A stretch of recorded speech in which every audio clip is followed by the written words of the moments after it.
ನೋಡಿ ಬೇಡ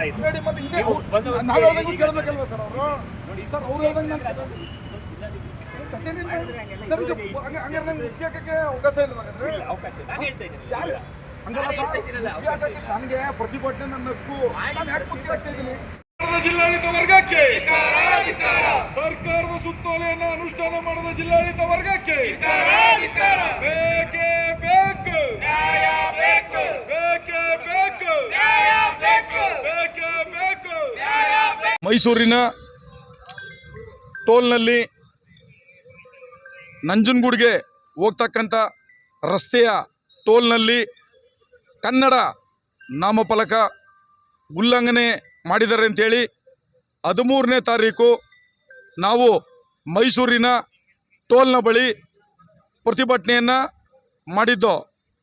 ಈ ಪ್ರತಿಭಟನೆಯ ವಿಚಾರವಾಗಿ ಕೂಡಲೇ ಪ್ರಾಥಮಿಕ ಭಾಷೆಯಾಗಿ ಕನ್ನಡ ಭಾಷೆಯನ್ನು ನಾಮಫಲಕದಲ್ಲಿ ಬರೀಲೇಬೇಕು ಅಂತೇಳಿ ನಾವು ಜಿಲ್ಲಾಧಿಕಾರಿಯವರಿಗೆ ಮನವಿಯನ್ನು ಸಲ್ಲಿಸಿದ್ದೋ. ಆದರೆ ಜಿಲ್ಲಾಧಿಕಾರಿಗಳು ಇವತ್ತವರೆಗೂ ಸಹ ಆ ಒಂದು ನಾಮಫಲಕವನ್ನು ತೆರವು ಮಾಡಿಸ್ತಕ್ಕಂಥ ಕೆಲಸವನ್ನು ಮಾಡಿಲ್ಲ. ಮೈಸೂರಿನಲ್ಲೂ ಸಹ ಪ್ರಾಥಮಿಕವಾಗಿ ಆಂಗ್ಲ ಭಾಷೆಯಲ್ಲಿ ನಾಮಫಲಕದಲ್ಲಿ ಟೋಲ್ನಲ್ಲಿ ಬರೆದಿದ್ದಾರೆ. ಮತ್ತು ಟಿ ನರಸೀಪುರದಲ್ಲೂ ಸಹ ಟೋಲ್ನಲ್ಲಿ ಆಂಗ್ಲ ಭಾಷೆಯನ್ನು ಪ್ರಾಥಮಿಕ ಭಾಷೆಯನ್ನಾಗಿ ಬರೆದಿದ್ದಾರೆ. ಇದನ್ನು ತೆರವುಗೊಳಿಸಲೇಬೇಕು ಅಂತೇಳಿ ನಾವು ಜಿಲ್ಲಾಧಿಕಾರಿಗಳ ಗಮನ ತಂದಿದ್ರೂ ಸಹ ಇದುವರೆಗೂ ಯಾವುದೇ ರೀತಿ ಪ್ರಯೋಜನ ಆಗಿಲ್ಲ. ಕಾರಣ ಏನಪ್ಪ ಅಂತಂದರೆ ಜಿಲ್ಲಾಧಿಕಾರಿಗಳಿಗೆ ಭಾಷೆ ಮೇಲೆ ಯಾವುದೇ ರೀತಿ ವ್ಯಾಮೋಹ ಇಲ್ಲ, ಇಚ್ಛಾಶಕ್ತಿ ಇಲ್ಲ. ಮಾನ್ಯ ಜಿಲ್ಲಾಧಿಕಾರಿಗಳು ಕನ್ನಡ ಭಾಷೆಯ ಮೇಲೆ ಬೇಜವಾಬ್ದಾರಿತನವನ್ನು ಪ್ರದರ್ಶನ ಮಾಡ್ತಾ ಇದ್ದಾರೆ. ಮಾನ್ಯ ಜಿಲ್ಲಾಧಿಕಾರಿಗಳೇ, ನಿಮ್ಗೆ ಹೇಳ್ತಾ ಇದ್ದೇವೆ, ನೀವು ಈ ಕೂಡಲೇ ಆ ಒಂದು ಕನ್ನಡ ಭಾಷೆ ನಾಮಫಲಕದಲ್ಲಿ ಅನುಷ್ಠಾನವನ್ನು ಮಾಡುವಂಥ ಕೆಲಸವನ್ನು ಮಾಡಲೇಬೇಕು. 2024ರಲ್ಲಿ ಕನ್ನಡ ಭಾಷಾ ಸಮಗ್ರ ಅಭಿವೃದ್ಧಿ ಆಗಲೇಬೇಕು ಅಂತೇಳಿ ರಾಜ್ಯಪಾಲರಿಂದ ಆದೇಶವೂ ಸಹ ಆಗಿದೆ. ನಿಮಗೆ ಸರ್ಕಾರದ ಸುತ್ತೋಲೆ ಇದೆ. ಪ್ರಾಥಮಿಕ ಭಾಷೆ ಕನ್ನಡವನ್ನು ಕಡ್ಡಾಯವಾಗಿ ಬರೀಲೇಬೇಕು ಅಂತೇಳಿ ಲೈಸೆನ್ಸ್ಗಳನ್ನ ಕೊಡುವಾಗಲೂ ಸಹ ಷರತ್ತು ವಿಧಿಸಿ ನೀವು ಲೈಸೆನ್ಸ್ಗಳನ್ನ ವಿಧಿಸ್ತೀರಿ, ಕೊಡ್ತೀರಿ. ಆದರೆ ಇವತ್ತು ಅದು ತೆರವಾಗ್ತಕ್ಕಂಥ ಕೆಲಸ ಆಗಿಲ್ಲ. ನಾವು ನಿಮಗೆ ತೆರವು ಮಾಡಲಿಲ್ಲ ಅಂತ ಹೇಳಿದ್ರೆ ಆ ಒಂದು ತೆರವಾಗ್ತಕ್ಕಂಥ ಕೆಲಸವನ್ನು ನಮ್ಮ ಕರ್ನಾಟಕ ಕನ್ನಡ ರಕ್ಷಣೆ ವೇದಿಕೆ ಮಾಡಬೇಕಾಗುತ್ತೆ. ನಾವು ಹೋಗಿ ಆ ಒಂದು ನಾಮಫಲಕನ ಒಡೆದಾಕ್ತೀವೋ ಮಸಿ ಬಳಿತೀವೋ ಅದು ಏನಾಗುತ್ತೋ ಆಗಲಿ, ಮುಂದೆ ಆಗ್ತಕ್ಕಂಥ ಅನಾಹುತಕ್ಕೆ ಜಿಲ್ಲಾಡಳಿತವೇ ನೇರ ಹೊಣೆಯಾಗಬೇಕಾಗುತ್ತೆ ಅಂತ ಎಚ್ಚರಿಕೆಯನ್ನು ಕೊಡ್ತಾ ಇದ್ದೇವೆ.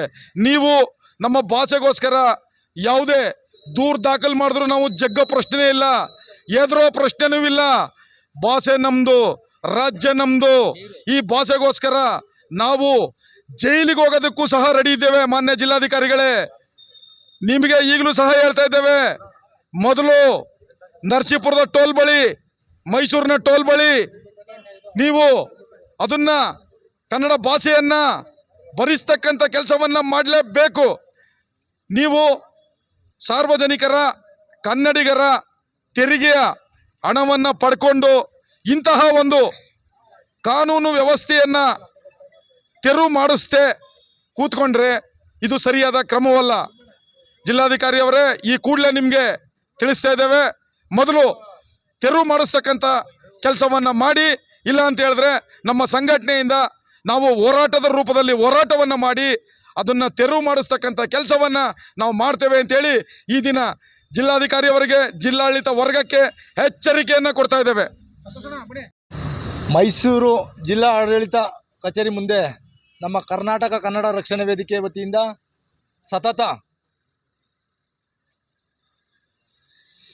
ಕನ್ನಡ ನಾಮಫಲಕ ಕಡ್ಡಾಯ ಅನುಷ್ಠಾನ ಮಾಡಬೇಕಂತೇಳಿ ಏನು ಜಿಲ್ಲಾಧಿಕಾರಿಗಳಿಗೆ ನಂಜನಗೂಡು ಟೋಲ್ ಪ್ಲಾಜಾ ಹಾಗೂ ನರಸೀಪುರ ಟೋಲ್ ಪ್ಲಾಜಾಗಳಲ್ಲಿ ಕನ್ನಡ ನಾಮಫಲಕನ ಏನು ಪ್ರಾಥಮಿಕ ಭಾಷೆ ಆಂಗ್ಲ ಭಾಷೆಯಲ್ಲಿ ಬಳಸಿದ್ದಾರೆ, ಅದನ್ನ ಕನ್ನಡ ಪ್ರಾಥಮಿಕ ಭಾಷೆಯಾಗಿ ಬಳಸಬೇಕು. ನಾಮಫಲಕನ ಕಡ್ಡಾಯವಾಗಿ ಕನ್ನಡ ನಾಮಫಲಕ ಅನುಷ್ಠಾನ ಮಾಡಬೇಕಂತೇಳಿ ಮನವಿ ಕೊಟ್ಟಿದ್ದು. ಈ ಮನವಿನ ತಿಂಗಳುಗಳೇ ಕಳೆದಿದ್ರು ಜಿಲ್ಲಾಡಳಿತ ಆಗಲಿ ಅಥವಾ ಕನ್ನಡದ ಸಂಸ್ಕೃತಿ ಪ್ರಾಧಿಕಾರ ಆಗಲಿ ಯಾವುದೇ ರೀತಿ ಕ್ರಮಗಳನ್ನ ತೆಗೆದುಕೊಳ್ತಾ ಇಲ್ಲ. ಅದರಿಂದ ಈ ಆದೇಶ ಏನು ಸರ್ಕಾರದ ಸುತ್ತೋಲೆ ಕನ್ನಡದ ನಾಮಫಲಕ ಕಡ್ಡಾಯವಾಗಿ ಅನುಷ್ಠಾನ ಆಗಬೇಕು ಅಂತಿದೆ.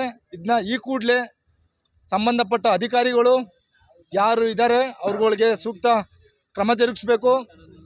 ನಾಮಫಲಕವನ್ನು ಕನ್ನಡದಲ್ಲಿ ಕಡ್ಡಾಯ ಅನುಷ್ಠಾನ ಮಾಡಬೇಕಂತೇಳಿ ಕರ್ನಾಟಕ ಕನ್ನಡ ರಕ್ಷಣಾ ವೇದಿಕೆ ಮೈಸೂರು ಜಿಲ್ಲಾ ಘಟಕ ವತಿಯಿಂದ ಹಾಗೂ ನಮ್ಮ ರಾಜ್ಯಾಧ್ಯಕ್ಷರು ಚಾಗು ನಾಗರಾಜ್ ಅವರ ವತಿಯಿಂದ, ನಮ್ಮ ಉಪಾಧ್ಯಕ್ಷರು ಕಾರ್ತಿಕ್ ಅವರು, ಗೌರವಾಧ್ಯಕ್ಷರು ಮನುಗೌಡರು, ಮತ್ತು ನಮ್ಮ ಪ್ರಧಾನ ಕಾರ್ಯದರ್ಶಿ ಗೌತಮ್, ಮತ್ತು ನಮ್ಮ ನಂಜನಗೂಡು ಜಿಲ್ಲಾಧ್ಯಕ್ಷರು ಚಾಮರಾಜನಗರ ಜಿಲ್ಲಾಧ್ಯಕ್ಷರು ದೇವರಾಜ್ ಅವರು, ಇವರೆಲ್ಲರೂ ಒಗ್ಗೂಟದಿಂದ ಈ ಕರೆಗೆ ಬಂದಿದ್ದಾರೆ. ಈ ಕರೆಗೆ ನಮ್ಮ ಹಲವು ಕನ್ನಡಪರ ಸಂಘಟನೆಗಳು ಬಹು ದಿನಗಳಲ್ಲಿ ಇದನ್ನ ಏನು ತೆರವುಗೊಳಿಸೋ ಕಾರ್ಯಕ್ರಮಗಳನ್ನು ಮಾಡದೇ ಇದ್ದರೆ ಇನ್ನೂ ಉಗ್ರವಾದ ಪ್ರತಿಭಟನೆ ಮಾಡಬೇಕಾಗ್ತದೆ ಅಂತೇಳಿ ಎಚ್ಚರಿಕೆ ಕೊಡ್ತಾ ಇದ್ದೀನಿ. ಜಿಲ್ಲಾಡಳಿತ ವರ್ಗಕ್ಕೆ ಬೇಕೇ ಬೇಕು, ನ್ಯಾಯ ಬೇಕು.